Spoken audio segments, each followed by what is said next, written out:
विभागातील अधिकारी व कर्मचारी यांनी काम बंद करून ठिय्या आंदोलन केले। मी राष्ट्रीय ग्रामीण आरोग्य अभियानाअंतर्गत कार्यक्रम परिवेक्षक म्हणून डिस्ट्रिक्टला काम करतो आणि मागच्या 5 वर्षापासून मी या कार्यक्रमामध्ये कंत्राटी पद्धतीवर 10,000वर काम करत आहे।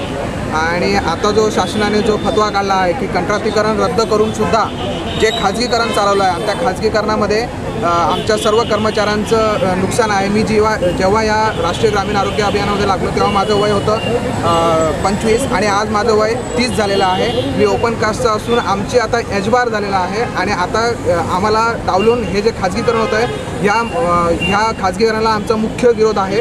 दुसरी महत्त्वाची गोष्ट 10,000 पगारावर हे लोक क्वालिफाईड लोकांना म्हणजे जे लोक पोस्ट ग्रॅज्युएट आहेत, आज ज्यांनी लॉ केला आहे, MBA केलेला आहे, MSW केलेले आहेत, जे लेखापाल आहेत, जे अकाउंटंट आहेत, त्यांचं MA झालेलं आहे, अशा क्वालिफाईड लोकांना हे 10,000 आणि 8,000वर शासन ठेवतं आहे। तरीही हे लोक काम करत आहे आणि आज हे खाजगीकरण जेव्हा करणार आहेत तेव्हा खाजगीकरणाला 12,500 रुपये त्या टेंडर जे मान्य होणार त्या टेंडरला 12,500 रुपये मान्य होणार आहेत आणि टेंडर जेव्हा मान्य होईल ती खाजगी कंपनी शासनाकडून 12,500 रुपये घेईल आणि कर्मचाऱ्यांना 8,000 रुपये देईल। एवढं करण्यापेक्षा जर हाच पगार कर्मचाऱ्यांना डायरेक्ट मिळाला तर शासनाला काय प्रॉब्लेम आहे, हाच आमचा महत्त्वाचा मुद्दा आहे। याच्या मागे काहीतरी शिजत आहे आणि शासनाचं याच्या मागे संस्थेला देण्यामागे काय कारण आहे हे आम्हाला कल्पना नाही आहे आणि त्यामुळे आम्ही आता हे 3 दिवस बेमुदत संप करत आहोत। तर महिला कर्मचाऱ्यांनी आपल्या व्यथा मांडत पगारवाढीची मागणी केली आहे। मी बोलायचं म्हणजे आरोग्य कर्मचारी आहे आणि आमच्याच आरोग्याचा प्रश्न आज आहे।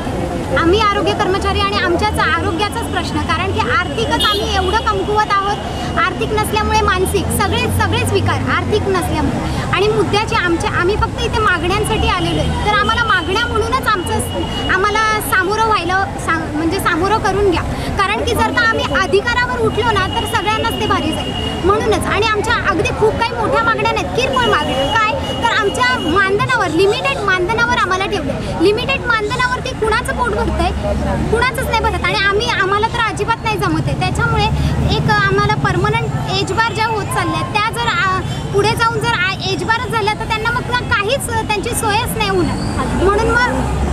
म्हणून सगळ्यात महत्त्वाचा मुद्दा म्हणजे त्या ज्या एजबार होत आहेत त्यांना पहिल्यांदा परमनंट करून घ्या आणि दुसरं म्हणजे आमची पगारवाढ आधी झाली पाहिजे, कारण की काय त्यांनी आधीचे आमचे स्टाफ आहेत ते सांगून गेले पण त्यांना त्यांच्या ह्याच्यावरती 12,000 आहे, आम्हाला तर 9,500 मिळतो।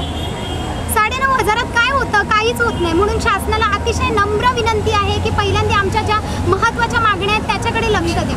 व्हिडिओ जर्नलिस्ट योगेश मुहावडेसह सारिका साळुंखे, SN न्यूज ठाणे। शेवटी पुन्हा एक नजर आजच्या ठळक घडामोडींवर। मुंबईमध्ये 20 वर्षीय नोकरदार महिलेची धारदार शस्त्राने हत्या, प्रेमसंबंधातून हत्या झाल्याचा कांजूर पोलिसांचा संशय। मुलुंड झावेर रोडवरील सोसायट्यांमध्ये गटराचे पाणी तुंबल्याने रहिवासी त्रस्त, तर स्थानिक नगरसेवक व प्रशासनाचे दुर्लक्ष। ठाण्यात आव्हाड व आठवल्यांच्या भेटीने राजकीय वर्तुळात खळबळ। S9च्या बातमीपत्रात इथेच थांबू, तोपर्यंत नमस्कार।